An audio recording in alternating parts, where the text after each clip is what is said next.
What is going on, you guys? Brandon here, aka Brawadis, and I am bringing you guys my 4th video of the day. For those who don't know, I uploaded one vlog on my main channel earlier, and I've already uploaded 2 videos on my NBA channel. This is my 3rd one on my NBA channel, and if you didn't get a chance to check the other 2 out, go check them out, and thank you very much for that. Anyways, for today's video, like I promised, I was going to do a separate video for each and every single NBA playoff series, and today is the Cleveland Cavaliers versus the Indiana Pacers. This is the 2-7 matchup in the Eastern Conference, and I know that's surprising. The Cleveland Cavaliers, the 2nd seed, they just coasted way too hard at the end of the season, or not even the end. Pretty much the past couple months or the past couple weeks, they've just been coasting, and I guess you could say not really trying, or I don't want to say trying, but just haven't been taking the regular season as seriously as they should. So Boston came up and took that #1 spot away. Cleveland finished 2nd, and Indiana finished 7th.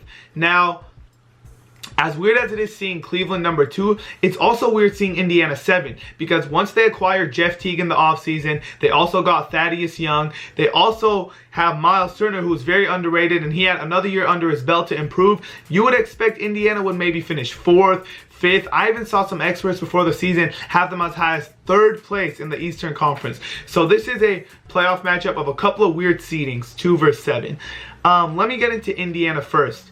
Look, I really like this team. I like the way Indiana has set up their roster, and I think they should be higher than a 7th seed. I'm not sure kind of what went wrong, or my bad, I shouldn't say wrong because they're still in the playoffs, but why they didn't reach their expectations, because Miles Turner, underrated. I will say it once and I'll say it again. Miles Turner is underrated. You never hear his name around the league. Talking about the 2015 NBA draft class, you hear Karl-Anthony Towns, you hear about Devin Booker, obviously, you hear about Porzingis, you even hear about D'Angelo Russell, heck, you even hear about Justice Winslow, who missed half the season, but nobody really talks about Miles Turner. I love his game. He could stretch the floor, maybe not out to the 3-point line, but he could definitely shoot the mid-range. He could block shots and protect the rim. He is fast. He can move for his high. I love his game, and watch, in a couple years when people start to really talk about him, I want you guys to come back to this video and remember me saying I love his game. So there's Miles Turner. Then you have obviously PG-13, Paul George. What's not to like? He can get you a triple-double on almost any given night. He could pass, he could rebound, he could defend, he could shoot the 3, he's athletic, he could throw down dunks, and he loves facing the Cavs. He loves himself some competition. He loves going against LeBron. It's just the fire in him, the competitor in him, and I love those type of players. I love players who get better when they face off against better competition. Let's look at the point guard spot. You have Jeff Teague, who I guess you could say had a little bit of a down year. Maybe not a down year, but for sure inconsistent. He had some games where, you know, he'll give you 27, 28 points with 9 or 10 assists, and you're like, oh shit, Jeff Teague, you know, sick, prime Atlanta Hawks Jeff Teague. And then you have some games where he'll give you like 8 points, 3 assists, and a couple turnovers, and you're like, yeah, this isn't who we traded for. But nonetheless, he is obviously a serviceable point guard. If he wasn't, then the Pacers would not have made the playoffs. Although inconsistent, he does have his big games, and they're going to need him to have not just 1, not just 2, not just 3 big games, but they're going to need him to have every single game that they play in the series. They're going to need him to have one of those big games if they want to have a chance to win this series. Thaddeus Young, obviously not a bad spot over there at the 4. I like Al Jefferson coming off the bench if he could stay healthy. A little banged up this season, but he showed some flashes. He's obviously not the same player that he was with Utah, maybe not even the same player that he was with Charlotte, but he still shows some flashes. I like that they have him. Monte Ellis is obviously same thing. Not the same player he was with Golden State, maybe not even the same player he was with Dallas, but still shows some flashes. Brought back Lance Stevenson. I don't know.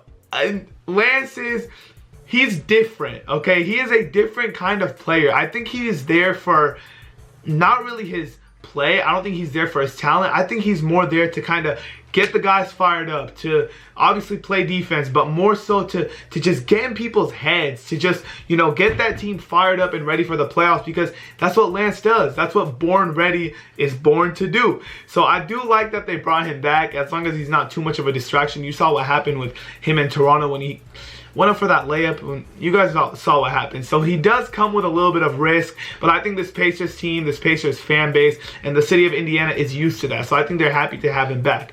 There's Indiana's side of things. Then you have Cleveland. Now look, I'm not blind, I'm not deaf. I obviously have social media. I read things, I hear things on the ESPN and stuff. People are making too big a deal of Boston slipping to that second spot. It's not that serious. It's not that big a deal. LeBron James is still LeBron James. He is very, very, very good at the sport of basketball. In fact, I'm going to go out and say that, in my opinion, LeBron James is the best player in the world. Yes, I know Westbrook, oh, triple-double machine, I know. James Harden, MVP candidate. Kawhi Leonard, great. In my opinion, okay, you can have all those players, but when LeBron James actually wants to play, when he actually tries, he is the best player in this world still. And maybe next season he'll hit that age wall. Maybe in a couple years he won't be. But as of right now, in my opinion, if you ask me, LeBron James, best player on earth. That's my opinion, and I'm going to stick to it. They have Kyrie Irving, who's one of the best guards in the East. Not just best guards in the East, but one of the best guards in the NBA, if not one of the best players in the NBA. He's clutch. He can go from, shooting 0 for 10, having 0 points in the first 3 quarters, to turning it up in the 4th quarter and just clutch. He is clutch, and you can't teach that. You can't teach someone to be clutch. He just has that clutch gene. Then you look at Kevin Love. If he could stay healthy, obviously rebounding machine, and he could shoot the 3 ball. He could pop the 3. And then speaking of 3-point shooters, Kyle Korver, J.R. Smith, Channing Frye, James Jones, Darren Williams, freaking Richard Jefferson could shoot the 3 too. I don't even need to keep going on. They have shooters, shooters, shooters. That is all LeBron needs. LeBron can attract the defense. He could drive and kick. And that's pretty much what the whole entire Cavaliers offense is for 3.5 quarters till the end of the game when LeBron and Kyrie take over. That is what the Cavs do. For 3.5 quarters, for 42 minutes out of 48 minutes, all they do is they spread the floor, they have a bunch of 3-point shooters, and LeBron drives and kicks, Kyrie drives and kicks. But then at the end of the game when they need it, LeBron and Kyrie take over. And look, I understand they fell to the 2nd seed. They were coasting, they weren't trying that hard. Listen, people, don't make a big deal out of it. Oh my God, they slipped to the 2nd seed. LeBron's gonna lose in the 1st round. He's not the same LeBron anymore. No, no, don't. It's not that serious. LeBron is still LeBron. The Cavs are still defending champions. I understand the Warriors had a better record, but until the NBA Finals come, the Cavs are still the NBA champs, and I feel like no one's really treating them with that respect. No, everyone's talking about the Warriors and even Boston. People are talking about the Spurs and OKC and Houston. No one's really talking about LeBron and the Cavs, unless they're saying something bad. Unless they're saying, oh, the Cavs lost this game and they lost this game and they slipped to the 2nd seed. No one's talking to them or about them with the respect that, hey, this team fucking won the NBA championship last season. And like I said once, I'll say it again, a lot of people do think, oh my God, they only won 51 games. They're the 2nd seed. There's no way they're going to beat the Pacers, or there's no way they're going to go back to the finals. I'm going to just say chill. LeBron is a completely different man when it comes to the playoffs. I honestly think he should have 2 different names. One for the regular season, one for the playoffs. Because regular season, he's just coasting, He's pretty much out there on the court, sitting on a boat, tanning, with a drink in his hand. And then come playoff time is when he actually plays basketball. And I feel like that's what a lot of people forget. They forget that the LeBron James that you watch in the regular season, who is amazing enough, he is already good enough, you forget that's not even him trying. He tries, he turns it up in the playoffs. So, time for this prediction. Cavs, Pacers. If you saw their game just a couple weeks ago, babe, remember we were watching that game when Paul George and LeBron went at it in the super close game? Yeah. That game was crazy. I was watching with my girlfriend. Even she was going crazy.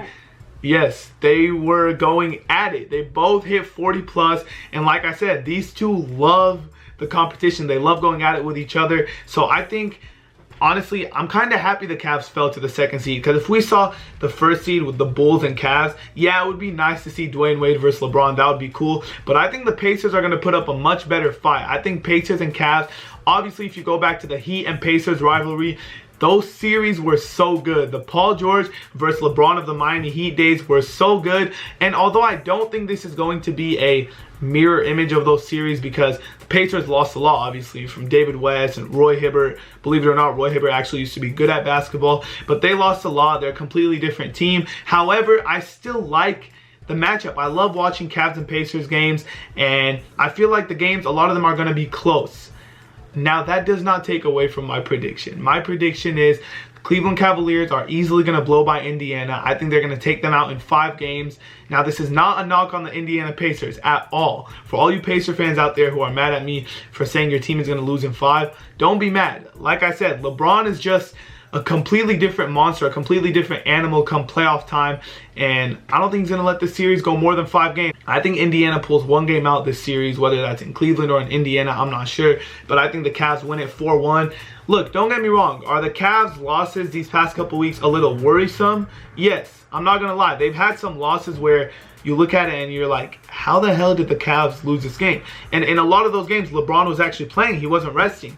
So, well, I should say playing, because I don't believe that LeBron tries fully in the regular season. I think he saves it in the playoffs, which is obviously smart, because look at what happened last season when the Warriors went up 3-1 and they kind of ran out of gas, whereas LeBron was rested, so he took over. And yeah, like I said, I'm not going to lie, those losses that are piling up and the Cavs falling to the 2nd seed, okay, it is a little worrisome. I'm not saying it's a good thing, but I'm just saying it's not as big of a deal as everybody makes it. The Cavs are still the Cavs. They are defending champions. People don't put any respect on that name. If any other team won the championship last season, people would still be bringing it up, you know, oh, the defending champs, blah, blah, blah. The defending champs are ready to make their, you know, title reign and repeat. The Cavs, you never hear that for them. I don't know why, but you don't. And I think the worst person to mess with mentally is LeBron, because he can take it out on you athletically. He can take it out on you physically. If you mess with someone like Stephen Curry, or let's just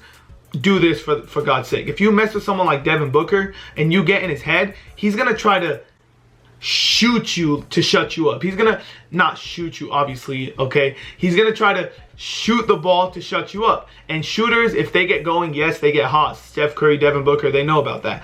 But if they start missing a couple shots, they could shoot you out of a ball game and they could look really bad. But LeBron, if you get in his head, he doesn't shoot you into or out of a game. He just takes it to the rim and pop. He just goes straight to the rim and attacks. He has that physical power, and I think that's what separates him from someone who, you know, let's say Lance Stevenson gets into Steph Curry's head. Sure, Steph Curry can go out there and knock 10 threes in a row and shut him up. Of course, Curry has that ability. Or some games you've seen where Curry goes 0 for 10 from 3, 1 for 12, and then you're like, oh shit. But LeBron doesn't even take that risk. He just goes straight to the rim, and I love seeing LeBron when he actually tries, because it's like, hey, we might not ever see a player like that ever again. So it's fun to see him. Cavs in 5. I think they're going to be clicking on all cylinders. Like I said, nobody really talks about them, and I think that's just extra motivation for LeBron James. And nobody should be giving extra motivation to LeBron James, because when you count him out is when he steps up the most. The best player in the world is going to take this first round matchup, and I feel bad for the Pacers, man. It just so happened to be that they're going to get a pissed off LeBron. You think LeBron doesn't hear any of this talk in the media? You think LeBron doesn't hear, oh, the Cavs are in trouble? You think LeBron doesn't hear, oh, the Cavs fell out of #1 seed, they're not going to make it to the finals? You think LeBron doesn't hear that? He's lying if he says he doesn't hear it. He's human. He hears all this stuff, and that's just going to make him play better. It's going to make him stronger as a player, and the last person you want to piss off is LeBron James. So I feel bad for Indiana that they just so happen to fall in place with this LeBron, but I do think that the games are going to be close. I love watching the Cavs and Pacers games, and I'm ready to watch the series. I feel like this is going to be one of the more entertaining ones from the Eastern Conference. Anyways, I hope you guys enjoyed this video. I feel dead. 4th video of the day. I don't even think I've left my room. It's getting into my head. I thought I was going to make 8 videos today, but honestly, I'm not sure if I can make 8. Anyways, thank you guys so much for watching this video. I hope you guys enjoyed, and leave a comment down below what you guys think is going to happen with this series, because I know there's a lot of different takes on the Cleveland Cavaliers once they fell to that 2nd seed. My take obviously is I'm not worried about it. I still think still the same Cavs team. They're just as good, if not better, after signing Dan Williams and Kyle Korver, or trading for Kyle Korver, I should say, sorry. And let me know what you guys think. Thank you so much for watching this video.